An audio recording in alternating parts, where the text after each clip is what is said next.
গলাচিপায় পানের বাম্পার ফলন হলেও হতাশায় আছেন পান চাষিরা। বিস্তারিত থাকছে জসিম উদ্দিনের প্রতিবেদনে। দক্ষিণ অঞ্চলের পটুয়াখালীর গলাচিপা উপজেলার বিভিন্ন এলাকায় পান চাষের বাম্পার ফলন হলেও প্রকৃত দাম পাচ্ছেন না পান চাষিরা। পান চাষে গুরুত্বপূর্ণ অবদান রাখাতে পান চাষিকে টিকিয়ে রাখতে প্রয়োজন সরকারি বেসরকারি সমন্বিত উদ্যোগ। প্রাকৃতিক দুর্যোগে ক্ষতিগ্রস্ত কৃষকদের সহায়তা, আধুনিক চাষাবাদ প্রযুক্তি, রোগবালাই ব্যবস্থাপনা, বিদেশে রপ্তানি বৃদ্ধি এবং বাজারের ন্যায্য মূল্য নিশ্চিত করা গেলে ফিরতে পারে পান চাষিদের মুখে হাসি। যে ডাকুয়া ইউনিয়ন অধিকাংশ মানুষই পান চাষের উপর নির্ভরশীল। দীর্ঘ 8 বছর পর্যন্ত পান চাষ করে আসছি, কিন্তু আমার বাবা অনেক আগে থেকেই পান চাষ করে। সরকার পতনের পরই পান চাষের প্রবল একটু কমে গেছে। হয়তোবা আমরা আরো ঢাকা আড়তদারের সাথে আমরা আলাপ করছি, তারা বলছে যে ভাই পান চাষটা বাহিরে রপ্তানি হয় না, এই জন্য পানের দামটা কম। আপনারা জানেন যে এই পান সরকার পতনের পর প্রায় 1.5 থেকে 2 বছরের মতন হয়েছে। আমরা প্রায় পান ভাঙি, পান চাষের পর আর কি পান ভাঙি আর কি বদলার যে খরচটা সেটা মনে করেন পাইপুর্তি আপনার 100 টাকা করে দেওয়া লাগে বদলারে, গায়ে বা 100 টাকা করে। তো দেখা যায় প্রায় আমরা 2 থেকে 3 বছর আমরা এরকমই চলতে আছি গায়ে গায়ে। যখন আমরা পাইপ দেই সেই টাকাটা লাগে এককালীন, পাইপের টাকাটা লাগে এককালীন।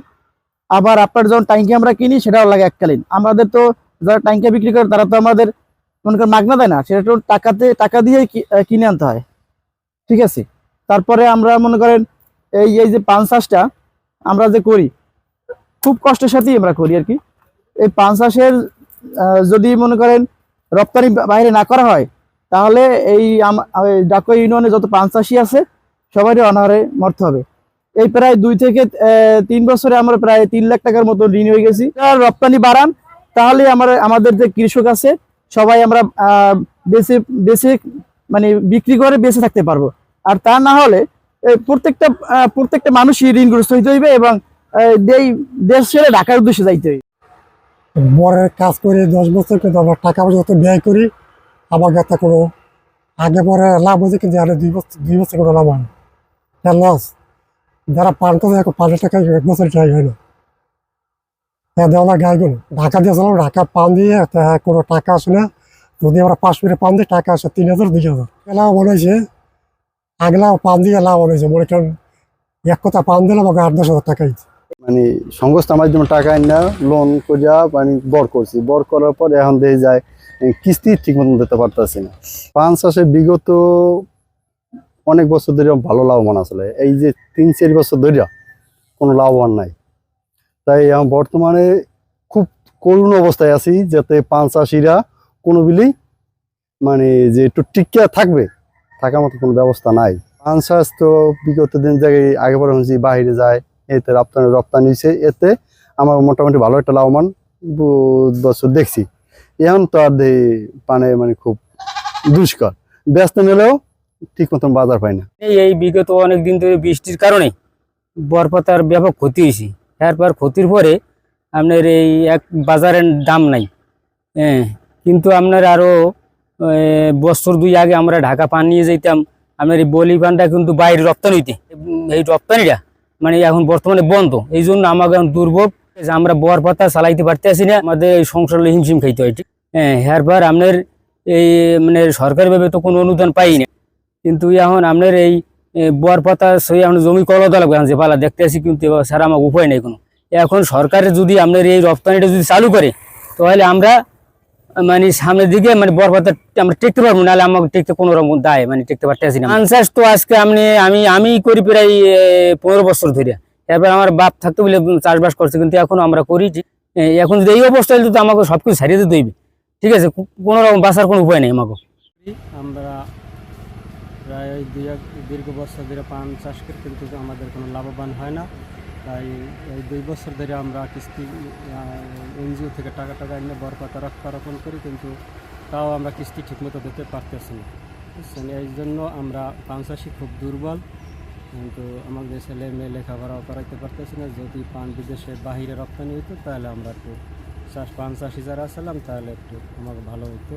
কৃষি অফিস থেকে কোনো কিছু পাই না, এর জন্য আমরা দুর্বল। পান চাষি এখন খুব আমরা অসহায় দুর্বল বাজারের ভিতরে আছি।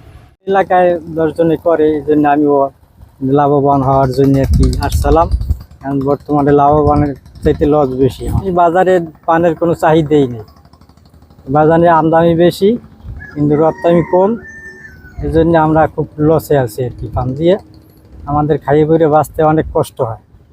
একটা পোলাটা পড়াইতে অনেক কষ্ট হইতে যাইতেছে, ফ্যামিলি নিয়ে অনেক টাফ ব্যবহার আর কি চলতে হইলে। অন্য সংস্থা থেকে দেয়, এত দিয়ে আনে বর করছি, এখন এত চালাইতে পারতেছে। এখন টোটালে দামই নেই, এখন পান চলেই না। টোটাল খরচা হয় আর তুলনায় ব্যয় বেশি বর্তমানে, এখন অনেক ব্যয়। বছরে এক কাটা জায়গা 2000 টাকা বছরে দিতে থাকে। তারপর আমাদের যে মেডিসিনের দাম বেশি, টাঙ্গিয়া ধানি টানি সার ঔষধের প্রচুর দাম। এই তুলনায় আমরা পান দিয়ে এখন অনেক লসে আছি। আমরা সরকারের কাছে আবেদন জানাই, আমাদের এই পান চাষির জন্য যে একটা কিছু করে, এটার দিকে যে সে গুরুত্ব দেয়। আমার পান চাষ আমার বাবার বয়স থেকে আমি দেখে আসছি এবং আমিও করতেছি। মূলত আগে যে আমরা লাভবান হয়েছি 4-5 বছর ধরে আমরা পানে লাভবান নাই। এখন সার কিনতে হয় বেশি টাকা দিয়ে, কীটনাশক কিনতে হয় বেশি টাকা দিয়ে, কিন্তু আমরা 24 চল্লি পান যেটা আমরা বলি, সেই 24 চল্লি পান বেশি 200 টাকা। আর 1 চল্লি পান খরচ উৎপাদন করতেই লাগতে আছে প্রায় 100 টাকা। সেই তুলনায় আমরা কিছুই পাইতেছি না বর দিয়ে। আমরা বারোইরা খুব কষ্টে আছি এখন। না, কৃষি অফিস থেকে পানের জন্য কোনো সহযোগিতা আমরা পাই না, কোনো সময়ই পাই না আর কি। তারা আসে দেখাও না যে আসলে পান চাষিরা কি আছে, কি হালে আছে, কি অবস্থায় থাকে, এরকম কোনো সময় তারা আসে না, আরে খোঁজ খবর নেয় না। অথচ কীটনাশক সার ওষুধ আমাকে বেশি টাকায় কিনতে হয়, যেমন সরকারি যে নির্ধারিত দাম তার চেয়ে বেশি টাকা কিনতে হয়। আমরা দেখেছি কীটনাশক যেমন সাদা সার, আমরা যেটা সাদা সার বলি, 27 টাকা সরকারি রেট, আমাকে 35 টাকা কিনতে হয়। তাহলে আমরা তো এমনি মরা, আর কি বলবো আমরা, এখানে বলার কি আছে। সরকারের কাছে আমরা খুব জোরালো আবেদন জানাই যে আমাকে পান চাষের উপরে খুব গুরুত্ব দেয়, যে আমরা ভালোভাবে একটু জীবনযাপন করতে পারি। পান চাষের জন্য যত বারোই আছে যারা দেখেন সবাই লোন হতে হয়, আর সব লোন ছাড়া কোনো লোক নাই।